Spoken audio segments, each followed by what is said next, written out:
Kata Allah Subhanahu wa taala di dalam Al-Quran, dan bertaubatlah kalian kepada Allah Subhanahu wa taala, wahai orang-orang yang beriman.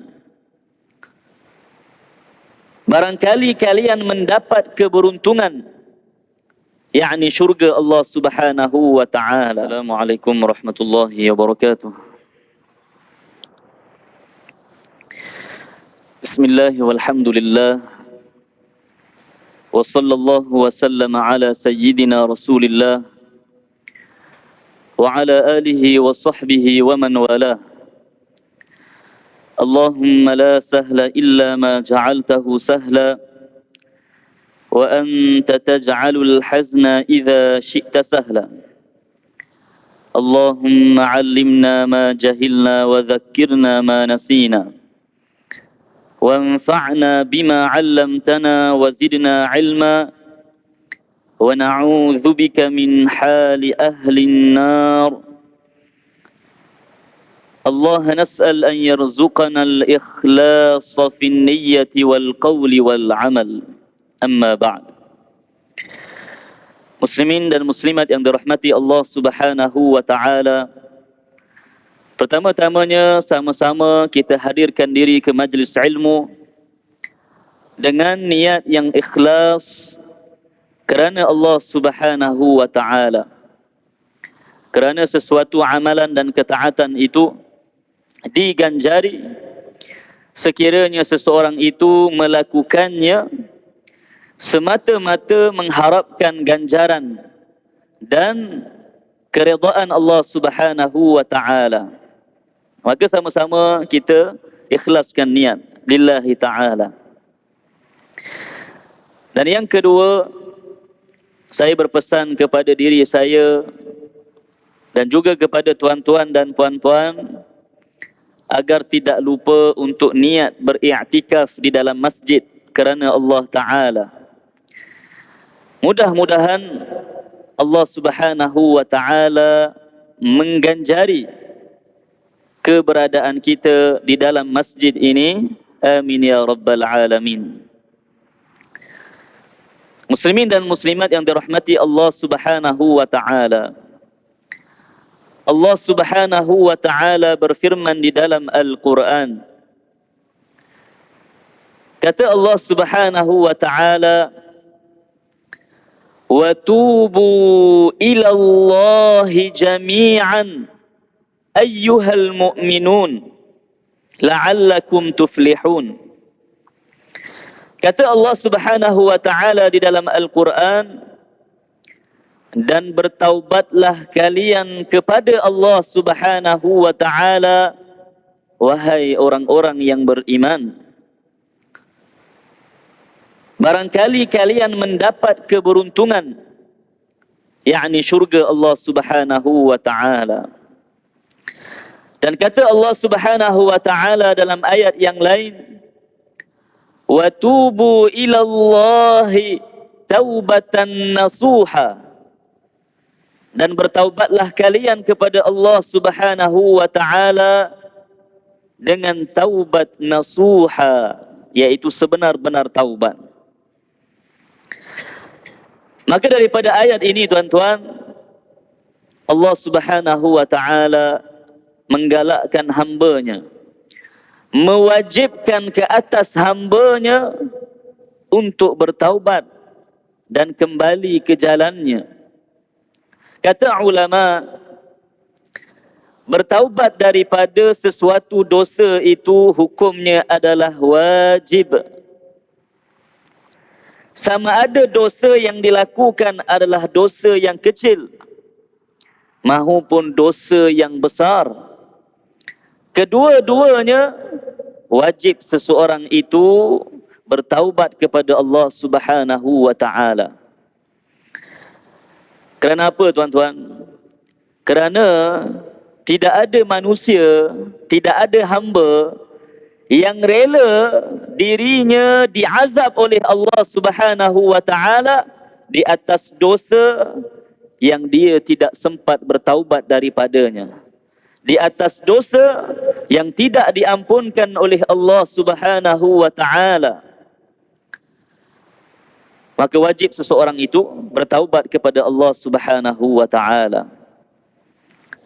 Dan Nabi Muhammad sallallahu alaihi wasallam mengajarkan kita untuk bertaubat dengan sebenar-benar taubat. Di sana ada syarat-syarat ataupun rukun-rukun taubat, yang mana sekiranya seseorang itu bertaubat dalam keadaan memenuhi syarat-syarat tersebut, maka taubatnya diterima oleh Allah Subhanahu wa taala. Apakah syarat-syarat itu?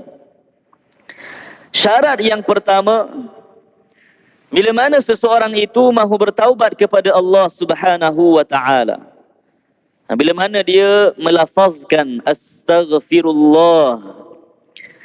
Syarat pertama, tuan-tuan, sehingga diterima taubatnya, mestilah dia bertaubat dalam keadaan dia menyesal kerana Allah Subhanahu wa taala. Apa maknanya menyesal kerana Allah? Maknanya dia menghadirkan rasa sedih, rasa bersalah dan kecewa dengan dirinya, kerana dia adalah seorang hamba yang derhaka kepada Allah Subhanahu wa taala. Seperti mana dia katakan kepada dirinya, ya Allah, alangkah baiknya aku tidak melakukan dosa tersebut. Subhanallah, kenapa aku terlalu mengikut hawa nafsu? Ataupun dia kata, ya Allah, kenapa aku terlalu mengikut perasaan? Dia menghadirkan rasa penyesalan kerana telah derhaka kepada Allah Subhanahu wa taala. Maka syarat pertama pada dia, tuan-tuan, menyesal kerana Allah, bukan kerana manusia. Sebab kadang-kadang manusia ni, tuan-tuan, dia menyesal, tetapi bukan kerana Allah Subhanahu wa taala. Seperti mana yang berlaku kepada anak Nabi Adam alaihi salam, Qabil dan Habil. Di dalam Al-Quran, Allah Subhanahu wa taala mengkhabarkan apa yang berlaku di antara Qabil dan Habil. Apa yang berlaku, tuan-tuan? Yang berlaku adalah Qabil, dia telah membunuh saudaranya Habil tanpa hak. Dia telah membunuh seorang Muslim tanpa hak. Qabil, setelah mana dia membunuh Habil, dia menyesal. Dia menyesal. Tetapi adakah menyesalnya di sini memberi manfaat kepada dirinya? Adakah disebabkan menyesalnya ini diterima taubatnya oleh Allah Subhanahu wa taala? Jawapannya tidak. Kerana Qabil, bila mana dia menyesal bukan kerana Allah Subhanahu wa taala. Bagaimana? Baik, pertama sekali kita kata taubat Qabil, kata ulama, tidak diterima oleh Allah Subhanahu wa taala. Dan ini diambil daripada sabdaan Nabi sallallahu alaihi wasallam, yang mana mafhum daripada hadis tersebut, Nabi sallallahu alaihi wasallam mengkhabarkan kepada kita bahawasanya dosa-dosa orang Muslim yang membunuh orang Islam yang lain tanpa hak, setiap Muslim yang membunuh Muslim yang lain tanpa hak sehinggalah ke hari kiamat, dosa-dosa mereka ini, kata Nabi sallallahu alaihi wasallam, akan terpalit kepada Qabil. Maknanya Qabil turut mendapat sahamnya. Kerana kata Nabi, Qabil adalah orang yang pertama memulakan pembunuhan terhadap Muslim tanpa hak. Maka kerana itu dosa-dosa orang yang membunuh di kalangan umat Islam terpalit kepada Qabil. Maka kata ulama, ini menunjukkan bahawasanya Allah Subhanahu wa taala tidak menerima taubat Qabil. Kalau ada yang bertanya, bagaimana Allah Subhanahu wa taala tidak menerima taubat Qabil? Bukankah di dalam Al-Quran disebutkan bahawasanya Qabil setelah mana dia membunuh, dia menyesal? Kan tadi syarat pertama nak taubat mesti menyesal.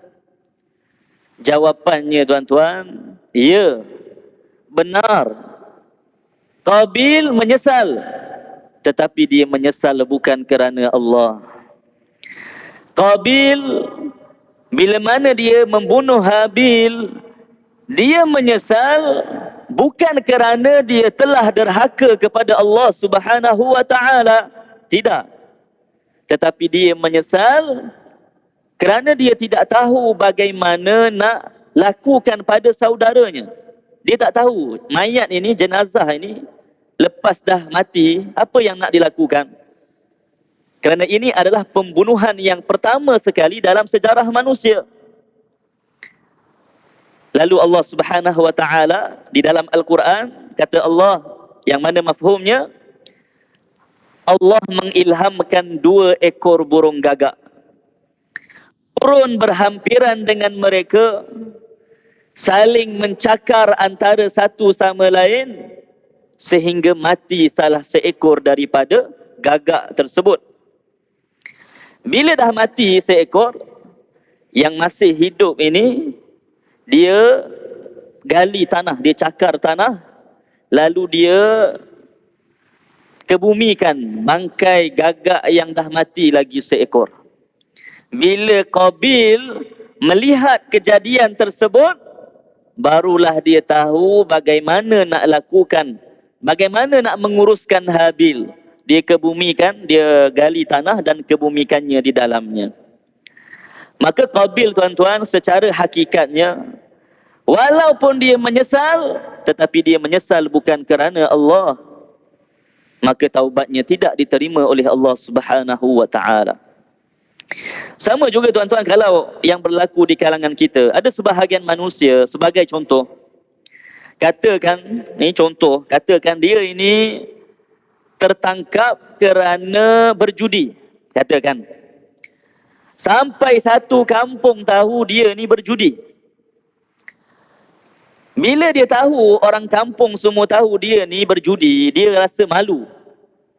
Bila dia rasa malu, dia menyesal. Barulah dia nak menyesal. Baik, adakah menyesalnya di sini kerana Allah Subhanahu wa taala? Tidak. Dia menyesal kerana malu dengan orang lain. Maka menyesalnya di sini tidak memberi manfaat kepadanya. Tidak membantunya agar diterima taubatnya oleh Allah Subhanahu wa taala. Maka syarat yang pertama tuan-tuan, sehingga diterima taubat seseorang, hendaklah dia menyesal kerana Allah Subhanahu wa taala. Syarat yang kedua, sehingga diterima taubat seseorang oleh Allah Subhanahu wa taala, syarat yang kedua, al-iqla' 'anil dzamb. Dia wajib meninggalkan dosa tersebut serta-merta. Kalau dia nak bertaubat daripada sesuatu dosa, wajib dia tinggalkan dosa tersebut serta-merta. Dan tinggalkan perkara-perkara yang menyebabkannya melakukan dosa tersebut. Sebagai contoh macam orang yang berjudi tadi, dia kena tinggalkan kawan-kawan yang berjudi bersamanya. Dan dia kena tinggalkan tempat yang dia berjudi padanya. Kalau dia tak tinggal dosa itu serta-merta, bagaimana taubatnya diterima oleh Allah Subhanahu wa taala? Boleh tak tuan-tuan, dia nak taubat, dia duk sebut astaghfirullah, astaghfirullah, tapi duk berjudi lagi, katakan. bagaimana taubatnya diterima oleh Allah Subhanahu wa taala? Maka sebab itu kita katakan syarat yang kedua agar diterima taubat seseorang oleh Allah Subhanahu wa taala, mestilah dia meninggalkan dosa tersebut serta merta. Dan syarat yang ketiga agar diterima taubat seseorang oleh Allah Subhanahu wa taala, hendaklah dia berazam, hendaklah dia bertekad bahawasanya dia tidak akan kembali lagi melakukan dosa tersebut. Maka ini adalah 3 syarat utama sehingga diterima taubat seseorang oleh Allah Subhanahu wa taala. Ini 3 syarat yang utama. Dia mestilah menyesal kerana Allah, meninggalkan dosa serta merta dan berazam untuk tidak kembali melakukannya. Maka taubatnya diterima oleh Allah Subhanahu wa taala. Walaupun setelah itu dia akan buat semula dosa tersebut. Walaupun dia setelah itu dia akan buat lagi, tapi dosa yang dia dah bertaubat daripadanya diterima oleh Allah Subhanahu wa taala sekiranya dia memenuhi syarat-syarat yang kita sebutkan 3 perkara tadi. Kemudian ada sesetengah dosa yang dilakukan oleh seseorang hamba, ia adalah dosa yang berkait dengan hak Allah Subhanahu wa taala. Dan ada dosa yang dilakukan berkait dengan hak manusia.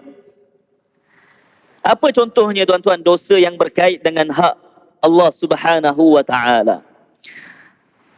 Contohnya seperti mana kalau seseorang itu dia mengabaikan daripada membayar zakat.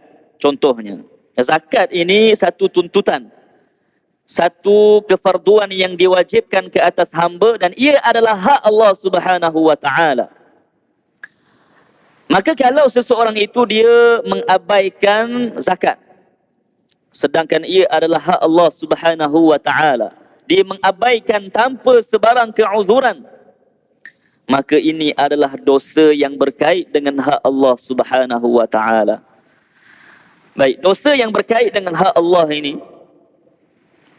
sekiranya seseorang itu mahu bertaubat daripadanya, maka selain daripada 3 syarat yang kita sebutkan tadi, ada tambahan syarat yang keempat. Apa dia? Kalau dia benar-benar mahu bertaubat daripada dosa yang berkait dengan hak Allah Subhanahu wa taala, wajib dia menggantikan kefarduan tersebut. Maknanya kalau dia dah abaikan zakat dan benar-benar mahu bertaubat daripadanya, dia kena langsaikan taubat, dia kena langsaikan zakat tersebut. Contoh yang lain, dosa yang berkait dengan hak Allah Subhanahu wa taala, seperti orang yang meninggalkan solat 5 waktu. Solat 5 waktu ini tuan-tuan adalah hak Allah Subhanahu wa taala ke atas hamba-hambanya. Maka barang siapa yang meninggalkan salah satu daripada 5 solat yang diwajibkan tanpa sebarang keuzuran, maknanya bukan kalau perempuan yang kedatangan haid, bukan seperti mereka, bukan seperti orang yang tertidur sehingga terlepas waktu solat, bukan seperti orang yang terlupa. Kadang-kadang kita sibuk petang kan, balik kerja, ingat nak solat kat rumah, sampai rumah dah maghrib, lupa nak solat asar. Ini ada keuzuran. Yang kita maksudkan di sini orang yang meninggalkan solat kerana malas, sengaja meninggalkannya tanpa sebarang alasan, maka ini adalah dosa yang berkait dengan hak Allah Subhanahu wa taala. Bagaimana dia mahu bertaubat daripadanya? Caranya sama seperti mana yang kita sebutkan dalam zakat tadi. Dia lakukan 3 syarat yang utama tadi, menyesal, meninggalkan dosa tersebut serta merta, berazam untuk tidak melakukannya lagi. Yang keempat, wajib dia menggantikan semula kefarduan yang dia tinggalkan tanpa keuzuran. Kerana solat itu adalah solat fardu. Barang siapa yang meninggalkan solat 5 waktu tanpa sebarang keuzuran, hukumnya berdosa besar. Solat 5 waktu ini tuan-tuan adalah ibadah yang pertama, ibadah jasad. Yang pertama yang dipersoalkan di hari akhirat. Ibadah solat 5 waktu, barang siapa yang meninggalkannya tanpa sebarang keuzuran, hukuman hududnya di zaman dahulu adalah hukuman bunuh. Kerana meninggalkan solat kerana malas. Ada syarat-syaratnya. Maka sebab itu tuan-tuan, solat 5 waktu ini tidak sewajarnya seseorang hamba mengabaikannya. Tidak sepatutnya. Bahkan orang yang sengaja mengabaikan solat 5 waktu, dia membiarkan keadaan dirinya dalam keadaan yang keji. Kenapa? Kerana ini adalah salah satu kefarduan yang besar pahalanya dan besar dosanya sekiranya ditinggalkan. Nabi SAW, seperti mana yang diriwayatkan daripada hadis Aisyah, Rasulullah SAW, tuan-tuan, ketika mana baginda hampir wafat, Nabi minta izin kepada isteri-isteri Nabi untuk berehat dan berada di rumah Aisyah. Kerana kalau nak ikutkan giliran, ada malam-malam Nabi kena duduk rumah isteri sekian, malam yang lain isteri sekian, waktu yang lain di rumah Aisyah. Tapi sebelum ketika mana Nabi hampir wafat, Nabi minta izin kepada isteri-isterinya untuk berada dan berehat di rumah Aisyah. Maka bila mana isteri-isteri Nabi mengizinkan perkara tersebut, Nabi duduk dan berehat di rumah Aisyah. Dan Nabi sempat berada di rumah Aisyah 2 minggu sebelum baginda wafat sallallahu alaihi wasallam. Maka Aisyah radhiyallahu anha menceritakan apa yang berlaku sepanjang 2 minggu tersebut. Antaranya, kata Aisyah, Rasulullah sallallahu alaihi wasallam dalam tempoh 2 minggu itu baginda sakit tenat dan seringkali baginda pengsan tidak sedarkan diri kerana menahan sakit daripada sakaratul maut. Kata Aisyah, Nabi seringkali pengsan, tidak sedarkan diri. Dan Nabi SAW bila dah tak sedarkan diri dan pingsan, kadang-kadang Nabi terjaga. Nabi terkejut dan terjaga. Dan kata Aisyah, Rasulullah SAW setiap kali terjaga daripada pingsannya, Nabi akan bertanya satu soalan. Apa dia? Nabi akan bertanya, ahanatis salah, ahanatis salah. Maknanya, adakah telah masuk waktu solat? Adakah telah masuk waktu solat? Baik tuan-tuan, kenapa Nabi tanya adakah telah masuk waktunya solat? Kenapa Nabi bertanya? Kerana Nabi nak solat. Kerana Nabi nak solat. Maknanya Nabi sallallahu alaihi wasallam seafdal-afdal dan semulia-mulia makhluk tidak meninggalkan solat 5 waktu walaupun hampir wafat. Apatah lagi manusia yang lebih rendah darjatnya daripada Rasulullah sallallahu alaihi wasallam. Sebab itu tuan-tuan, kita tak boleh terima kadang-kadang ada sebahagian orang yang jahil. Dia kata apa? Konon-kononnya dia kata, solat dah tak wajib ke atas saya. Saya ni solat pakai niat je. Selesai. Ataupun dia kata, saya ustaz, tak perlu solat ni. Saya zikir je 1000 kali. Selesai. Dia dah cover 5 waktu. Banyak cantik dia. Ramailah macam tu tuan-tuan, solat pakai niat. Kalau macam tu habis haji pakai niat, puasa pakai niat. Orang seperti ini tuan-tuan, kalau dia kata begitu, dia kata saya dah tak wajib solat Ustaz, digugurkan kewajipan ke atas diri saya. Kita jawab kepada dia, bagaimana? Macam mana tu?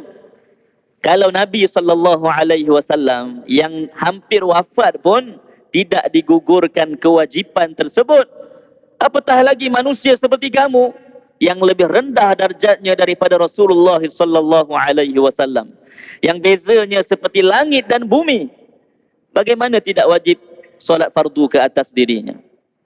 Baik, maka tuan-tuan, orang yang meninggalkan solat 5 waktu ini dosanya berkait dengan hak Allah Subhanahu wa taala. Jadi bagaimana dia nak bertaubat daripadanya? Bagaimana? Bagaimana dia nak bertaubat daripada dosa tersebut? Hendaklah dia melakukan 3 syarat yang kita sebutkan tadi, dan ada tambahan syarat yang keempat, hendaklah dia menggantikan solat yang dia tinggalkan. Orang yang tinggalkan solat 5 waktu, dia kena gantikan. Tak boleh dia nak cover dengan cara dia, sebagai contoh, dia memperbanyakkan sedekah. Sedekah ni hukumnya sunat tuan-tuan. Solat ni hukumnya wajib. Benda yang wajib tidak boleh kita nak tampung dengan benda yang sunat. Benda yang wajib kita kena qada. Benda yang wajib kita kena qada. Baik. Jadi dosa yang berkait dengan hak Allah Subhanahu wa taala, sekiranya seseorang itu mahu bertaubat kepada Allah Subhanahu wa taala, maka hendaklah dia menyesal kerana Allah, hendaklah dia meninggalkan dosa itu serta-merta, hendaklah dia berazam untuk tidak kembali melakukannya, dan dia menggantikan semula kefarduan yang dia tinggalkan. Adapun dosa yang berkait dengan hak manusia, sebagai contoh, kalau dia ni pernah buat jahat pada orang, zalim pada orang lain, dia pernah mencaci maki orang, dia pernah mengumpat, menfitnah, ataupun dia pernah memukul orang lain, ataupun dia pernah curi, ambil harta orang lain tanpa izinnya, tanpa keredaannya, maka ini adalah dosa-dosa yang berkait dengan hak manusia. Macam mana dia nak bertaubat daripadanya? Caranya tuan-tuan, pertama sekali, hendaklah dia melakukan 3 perkara tersebut, dan syarat yang keempat, mestilah dia meminta keredaan dan keampunan daripada orang yang dizaliminya. Kena minta ampun. Contoh, dia pernah pukul orang. Katakan seorang suami pernah memukul isterinya tanpa hak, ditamparnya isterinya, hukumnya haram dan berdosa besar. Seorang suami sekiranya menampar isterinya, hukumnya haram dan berdosa besar. Begitu juga seorang ayah yang menampar. Ini muka ni tuan-tuan, kepala ini jangan disentuh, hukumnya haram dan berdosa besar. Nak pukul dengan tujuan mendidik, ada syarat-syarat dan hukumnya. Bukan pukul sampai pukul pada tempat yang dimuliakan, ataupun pukul sehingga mencederakan, sampai terkeluar biji mata ke, sampai patah kaki ke, sampai terburai perut ke, sampai berdarah sebagai contoh. Ini bukan pukulan dengan tujuan untuk mendidik.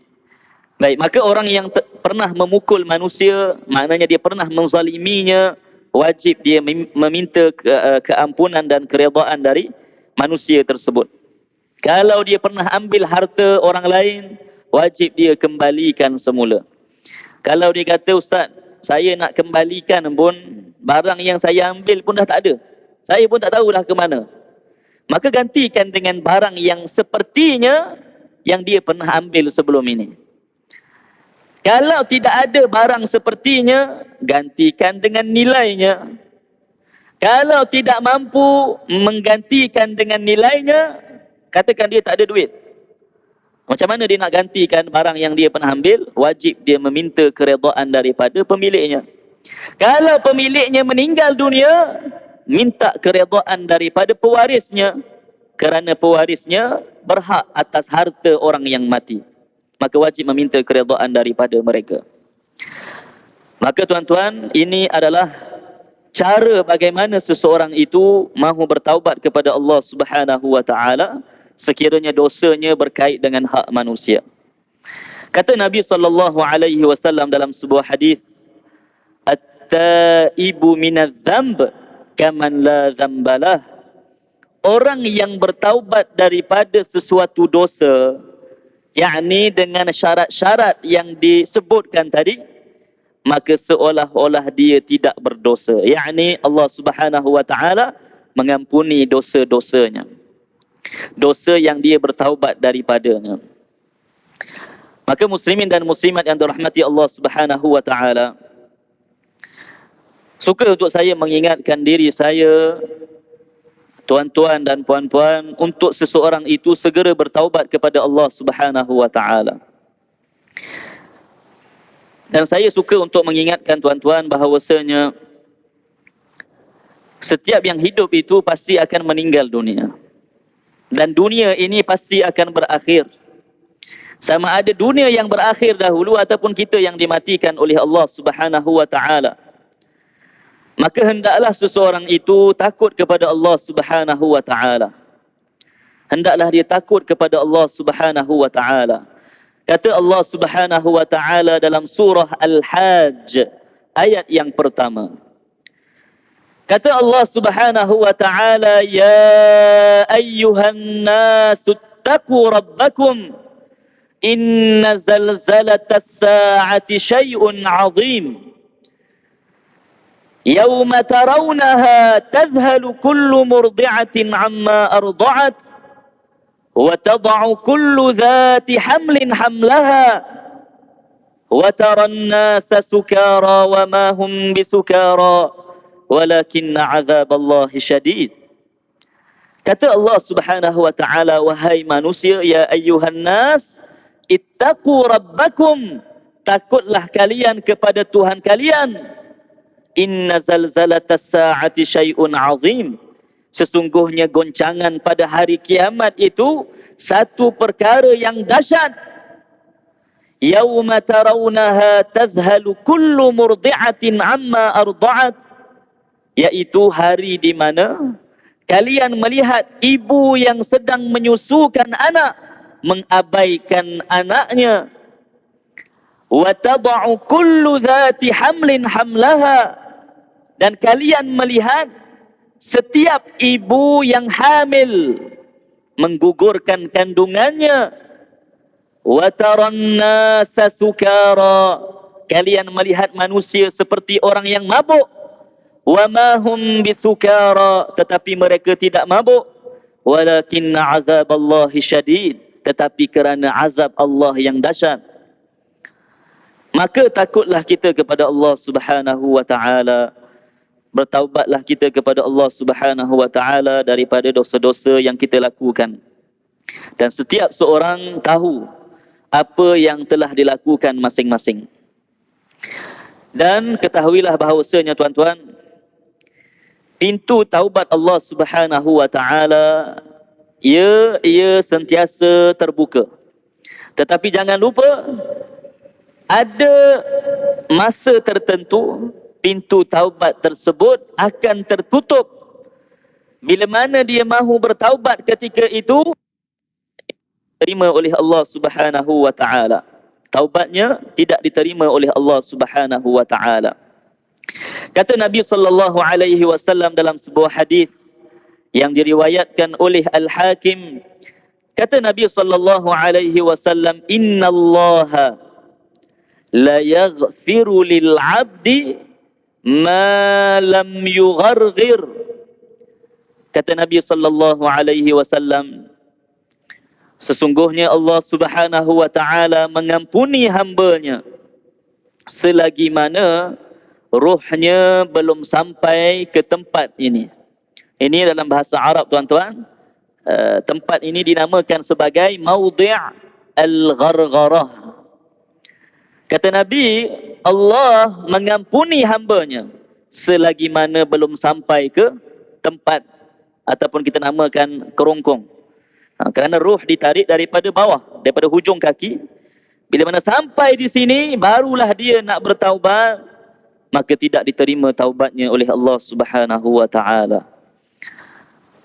Begitu juga tuan-tuan seperti mana yang warid dalam hadis, bahawasanya Allah Subhanahu wa taala menerima taubat hamba-Nya, sama ada dia seorang yang muslim ataupun dia bukan muslim yang nak memeluk agama Islam. Allah menerima taubat mereka selagi mana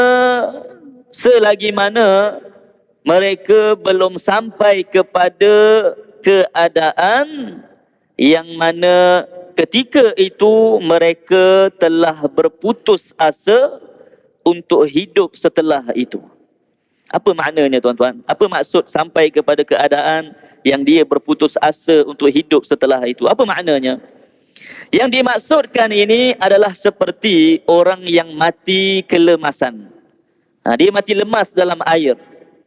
Orang yang mati lemas ini tuan-tuan, ada lemas yang biasa masih lagi boleh diselamatkan. Maknanya kalaulah walaupun sistem pernafasannya dah dimasuki air, kalau kita bantu dia buat CPR dan sebagainya, dia boleh hidup. Tetapi ada lemas yang membawa kepada maut. Orang yang lemas sehingga membawa kepada kematian ini, kata ulama, sebelum mereka mati itu, mereka berada dalam keadaan yang mereka berputus asa untuk hidup setelah itu. Maknanya, bila mana mereka lemas terkapai-kapai dalam air ini, tengah panik, tengah cemas ini, ketika itu Allah Subhanahu wa taala menjadikan diri mereka boleh melihat malaikat di hadapannya. Ketika itu tuan-tuan, orang yang lemas ini, kalau dia dah mula nampak malaikat di hadapannya, dia yakin bahawasanya selepas ini pasti dia akan meninggal dunia. Maka kalau dia dah sampai kepada keadaan seperti ini, barulah dia nak bertaubat kepada Allah Subhanahu wa taala, maka taubatnya tidak diterima oleh Allah Subhanahu wa taala. Dan ini seperti mana berlaku kepada Firaun. Dalam Al-Quran, dalam surah Yunus ayat yang ke-90, Allah Subhanahu wa taala mengkhabarkan apa yang berlaku kepada Firaun. Ataupun dalam ayat ini juga kita boleh kata mengisahkan tentang taubat Firaun. Firaun, bila tuan-tuan baca dalam Al-Quran, yang dimaksudkan adalah Firaun yang hidup di zaman Nabi Musa alaihi salatu wassalam. Firaun tuan-tuan dikhabarkan di dalam surah Yunus. Kita bacakan ayat tersebut, surah Yunus ayat yang ke-90. Kata Allah Subhanahu wa taala, وَجَاوَزْنَا بِبَنِي إِسْرَائِيلَ الْبَحْرَ فَأَتْبَعَهُمْ فِرْعَوْنُ وَجُنُودُهُ بَغْيًا وَعَدْوًا حَتَّى إِذَا أَدْرَكَهُ الْغَرَقُ قَالَ آمَنْتُ أَنَّهُ لَا إِلَهَ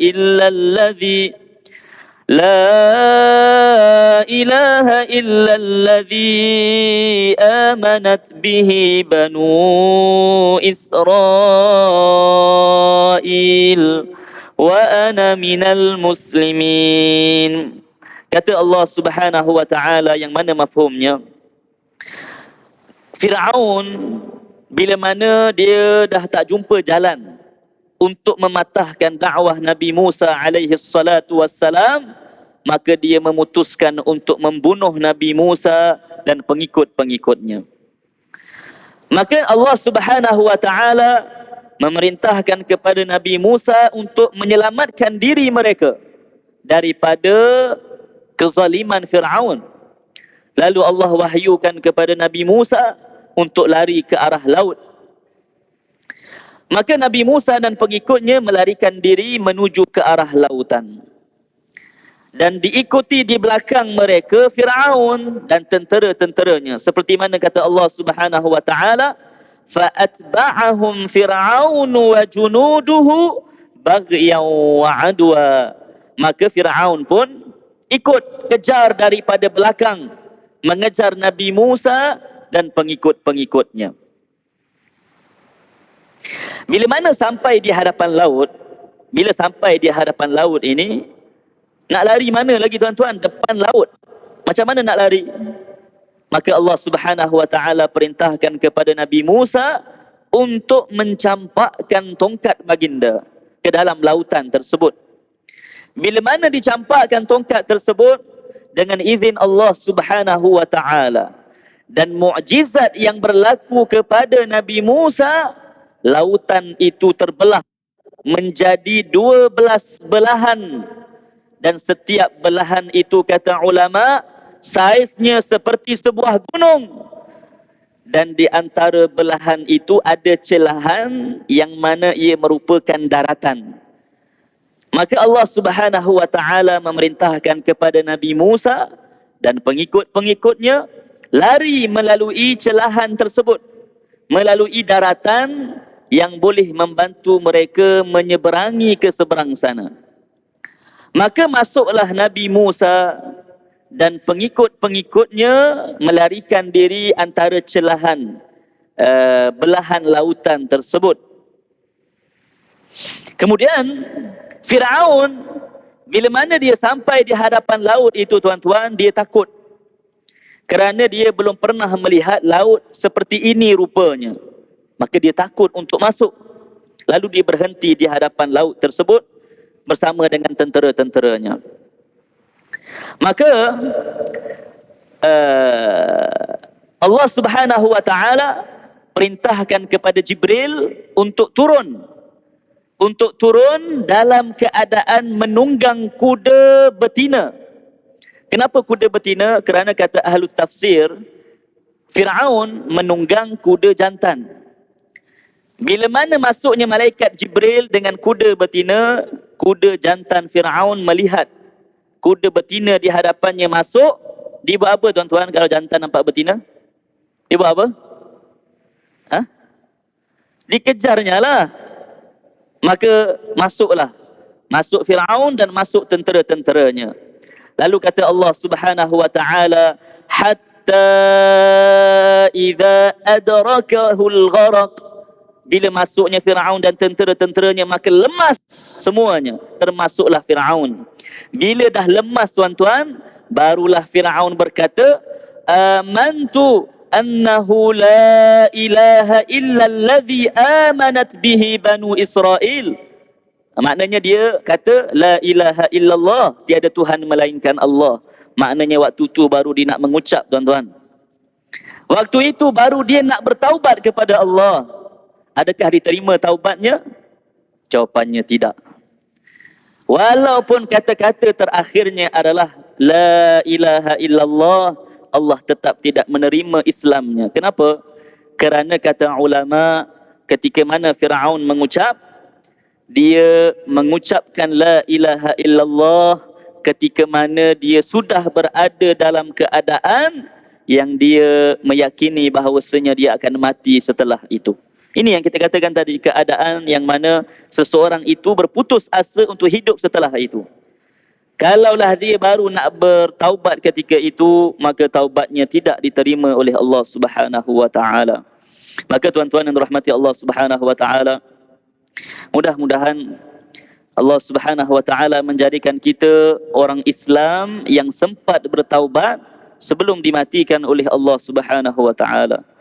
Mudah-mudahan ya Allah ya Arhamar Rahimin, kami memohon kepadamu ya Allah, matikan kami dalam iman, matikan kami dalam sebaik-baik keadaan. Ya Allah ya Arhamar Rahimin, himpunkan kami di dalam majlis ilmu seperti ini pada masa-masa yang akan datang. Dan sekiranya kami tidak dihimpunkan bersama, maka himpunkan kami di dalam syurga-Mu ya Allah. Amin ya rabbal alamin. Aqulu qawli hadza wa astaghfirullah li wa lakum wa lisairil muslimina wal muslimat. Barakallahu fikum wa jazakumullahu khaira. Assalamualaikum warahmatullahi wabarakatuh.